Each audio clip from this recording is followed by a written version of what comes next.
Hey, I am Dr. LaJoyce Brookshire, and I am here to share wisdom about how to attain, maintain, and reclaim your perfect health.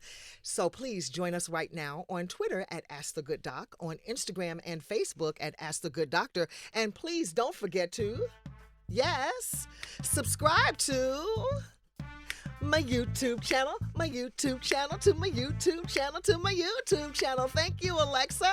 And when you go there to Ask the Good Dr. LaJoyce, you're going to see 101 videos.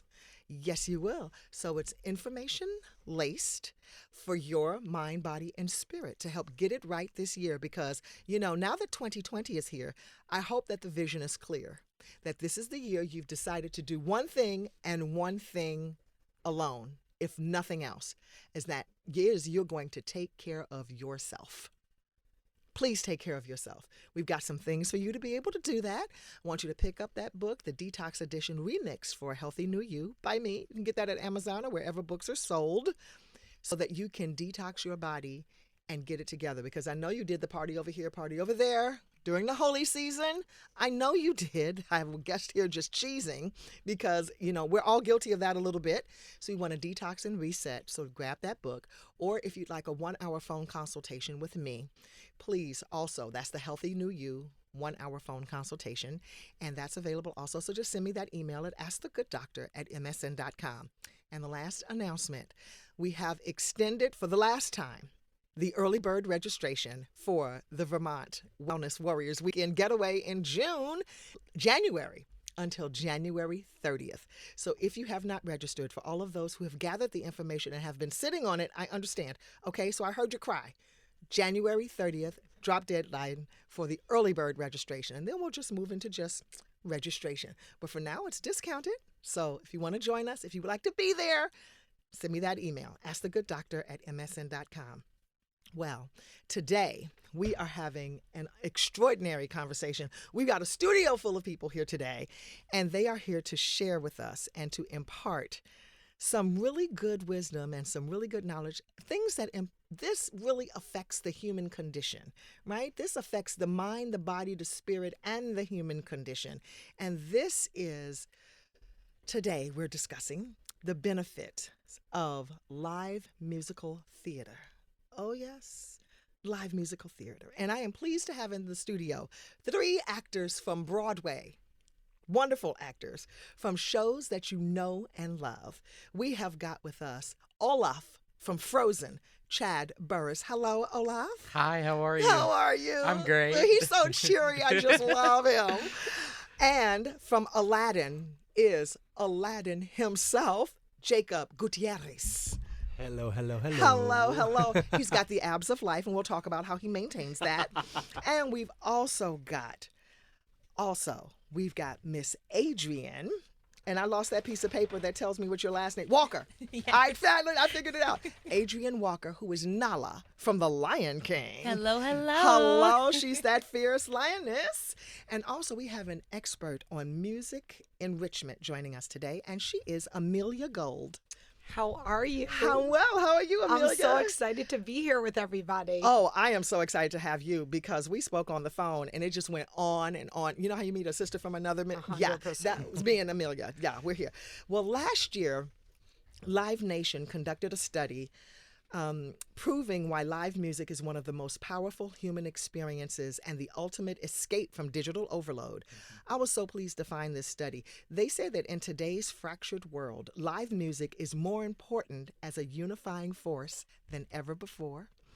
And when people in the study were asked what defines them most as a person, those who partook in the study said that music drives their identity more than their hometown, more than politics, more than race or religion, and the only things that are a bigger force in their lives than music are family and friends. Isn't that something? Yes. I thought that was amazing. Field trips for students to live theater enhance literary knowledge, tolerance, and empathy among students, according to a study published by researchers in the University of Arkansas Department of Education Reform. And the research they published examines the impact on students of attending high-quality theater productions like Broadway, of either Hamlet or A Christmas Carol.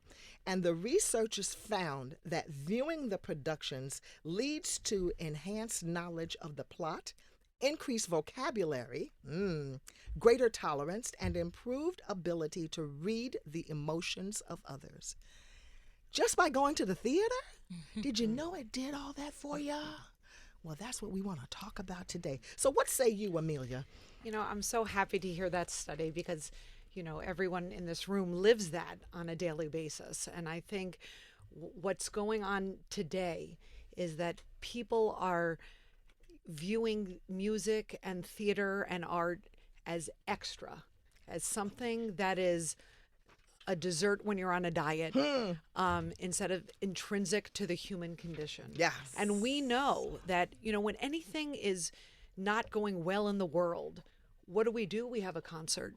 Because we know that music is the international language. How about that? We are the world. Yes, this is what Live we do. Aid. This is what speaks to us. Yes. And as I see, there's so many studies saying all the things it can do. It can make people smarter.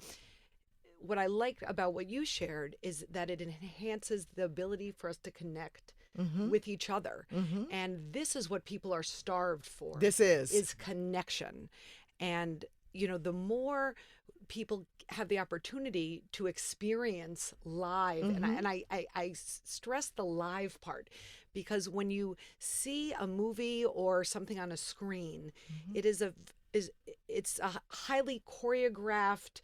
The images are set. Yes. You don't see the live interaction that happens in live theater or any live performance, which is art being created in the moment. Yes. Which involves the audience. Yes. So as a person in the audience watching these incredible artists that are here and all over the world, they're creating art together. And that ability to connect with art, with others, those shared emotions, is what brings beauty and joy into the world. It is, and I indeed. think we're desperately starved for that. And you're a teacher. I'm a teacher. Yes, a music teacher, no Yes. less, a Juilliard graduate. Students who attended live performances of a play also scored higher on their testing, and it also increases their tolerance. I found that to be interesting by a really large margin. Yeah, just by attending, not Just even by being... attending. So, if we want to talk about the antidote to isolation and living in a screen world, is that one has to be able to get lost in something. And the charisma of the great performers that students get to see, their passion, their charisma, creates a flow-like state, ideally, with young people, old people of any age, and allows their mind to join that world. And maintaining that for most shows are 2 hours, sometimes even longer. Sure. Over time has a huge impact on their ability to focus, which we know is a problem. Most right now. ADD, ADHD No is doubt. out of control. Young people and older adults, people. Yes. 100%. And some of them are our smartest people. But that the ability to connect and focus, I think, has always yielded those results. And it's only with, this whole new world of interacting that doesn't really replete you. Human beings need to, we deplete ourselves with things that are cleaning the toilet, paying our taxes. And then there are things that replete us, like sometimes our jobs or sometimes interacting with art. And I think the more one interacts with art, the more beauty is created in the world, the more people feel like we've shared this experience. When I was sitting in the lobby, I've seen all of these performers. Yes. And even though they didn't know me, I felt like I knew them when they Exactly. were telling me their characters. And even if I didn't see them play that role, I'd seen the shows. So I felt like I knew them. Right. Even though Me too. I never just met. ran up and hugged them all. 100%. I saw you do it. And that's where we all should be. Yes. That's where we all should be. And the idea, if we continue on the road that art and arts education is an extra something for people who can afford it, we are, knocking out what makes us human, which is the ability to create. That is what separates us from the animals. You know, we create.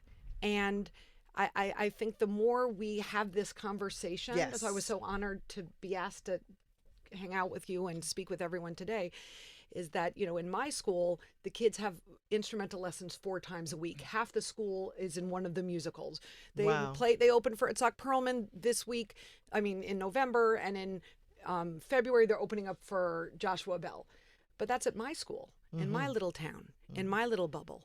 How about the children that one of the publicists was sharing that, you know, has no art in her school? How about it? No one's taking her to see this show. She might grow up, you know, never seeing live theater in this city. Which is tragic in New York 100%. City. 100%. It's tragic everywhere, but in New York City, where it's right here, like at your disposal, is criminal to It me. is. It is. And the whole creativity of it all, and as we've created art and live theater and laughter, Yes. how important laughter is to the soul. And that people are saying a lot of times, especially a lot of people on screen time, their depression and such, and they're so isolated, they don't have anyone to laugh with. Well, the Mayo Clinic explained that laughter is great for relieving stress and stimulating our organs, internal organs, that helps them to be alive and to thrive and to ward off disease. In the short term, giggling causes a boost in endorphins, the brain's feel-good chemicals, and additionally, it spikes your blood pressure, but then it releases it. And then that's what leaves you feeling relaxed. And when you have a little chuckle, the extra oxygen is being delivered to your muscles, your lungs, and your heart. And over time, laughing can actually strengthen your immune system, which is what I recommend every day. I mean, I get a belly laugh, like double over every single day, because the things I experience in my life are extraordinarily funny. And if I wouldn't laugh at them, I'd cry. Yeah. So I laugh. Yes. And it's not a mask, but it's just like, are you kidding me? Yeah. I work with children, Yes. so I laugh literally the entire day because the kids have so much life and love to share. Exactly. Speaking of working with the children, let me just properly introduce you, Miss Amelia Gold. You know, she is a violin teacher, and her violin studies began at the Manhattan School of Music with the master Suzuki teacher at the age of 4. And during Dr. Suzuki's trip to the United States, she played for Dr. Suzuki himself when she was 6. I remember it. That's incredible. Well, you have a I bachelor. remember his light, you know. Yes, well, he has to be to have passed on that to so many. And you have a Bachelor of Music performance from Juilliard. I do. The Juilliard, darling. The day that acceptance letter came, because we're in the throes, my daughter and I, you know, our family, of acceptance letters to college now. The day that acceptance letter came, what? You know, it was my dream to go to Juilliard from when I was a little girl. And I love Manhattan School of Music. I teach at Manhattan School of Music, shameless plug, also for the last 27 years. And that's where my studies began. But I dreamed of going to Juilliard. And it was the only conservatory I auditioned for. Wow. And because I thought if I'm not quite good enough, that I might want to go on a different road. And the universe was there for me on that day. That's what I always say, that 9 minutes of my life, I played my best, and it resonated with the people there, and I got to go on that journey. And I loved performing, and I did a lot of that. And then I really found my greatest love was working with children and sharing my love of music and the excellence of music itself with young people. And that took me on a whole nother road. Absolutely. I am just loving every single day. I am so thrilled to hear you say that you're doing that you're taking children to see live theater. And no doubt in New York City it's criminal, but let me tell you something. There is some show wherever you live that's live. Go to see one. Yeah. I say go to see high school I performances. was just about to say. I go to 37 high school performances a year with my own. I'm a mom of 4 children, and I take them to every show from every school because it's very inexpensive, and they're seeing young people do what they might be able to do. Absolutely. Which is probably how everyone in this room got started. That's what I want to know. Chad, tell us. What was your first live theater experience? This is Olaf. The first from show I Frozen. saw live? Yes. I saw a production of the best Christmas pageant ever. And it was at a really small children's theater, and they do it every year. And my parents, it was like a tradition. Yes. And it became a thing that eventually I was in. And so to, eventually get involved in that. I was in the 4th grade, and my parents said I was acting. I would get notes sent home that were like, he's misbehaving.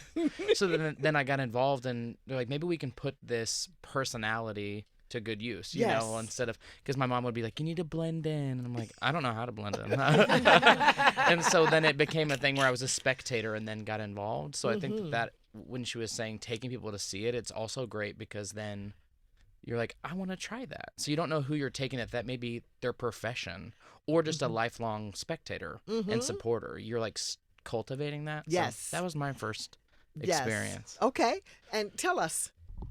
Yeah. Yes. What was your? This is Aladdin speaking. Yeah. I was really shy as a kid, and so I remember seeing, I think it was like a high school production of Cinderella when I was maybe a 1st grader, and was mesmerized by it and thought it was very cool, but didn't really know much more of it. And it wasn't until high school, I was a 10th grader, and I saw the national tour of Wicked, and I realized, that'll do it. Yeah. I walked out intermission after she flies, and I was like, well, okay, I want to do that. That's what I want to do. And I had grown up playing classical piano and saxophone and drums, and so I was a musician by nature. So I was like, well, why not open that door and go down that path, and like really came to life that way. Started doing musicals at high school and found a new passion, new love, a new life that I didn't know I had before until I realized it was there and something that really made me thrive. And it was Cinderella that was the trigger. Well, yeah, when I was a little kid, being just so amazed, I was so mesmerized by it, but didn't know much more beyond that. And then it was, when I was 15 years old, I realized, oh, you can get paid and that can be your livelihood. Oh, okay, well, let's do that, Okay. Otherwise I would have been like an architect or something. Like, that wouldn't have been so bad. Yeah, right? That could have been cool too. Adrienne, tell us about your first theater experience. They used to take us on field trips occasionally. And I at first when you asked that question, I thought, oh, it's when my parents took us to see Aida, but it wasn't. It was a field trip for some Shakespeare play. I cannot tell you which one. And I thought it was great. We had a talk back. I didn't ask any questions because I also was super shy. Would never ask a question in public like that. But that's not when the spark hit. I wanted to be a veterinarian.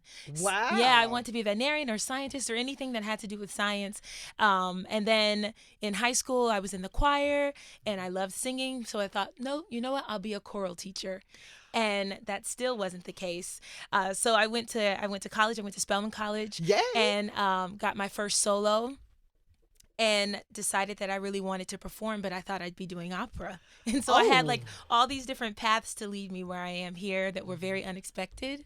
And I still was trying to pursue opera. I went to grad school in Chicago, and that's when I decided I no longer want to do opera. I still love opera, I really do, but it's not for me. And I'm glad that I found out soon enough to make a change. And that's why I'm here now. But well, because you are Nala. yeah. We're going to talk more about that on the other side of this break. So don't you all go away. We've got the studio locked and loaded. They are all here and ready to discuss their journeys. So I'm Dr. LaJoyce Brookshire on Sirius XM Urban View, Channel 126.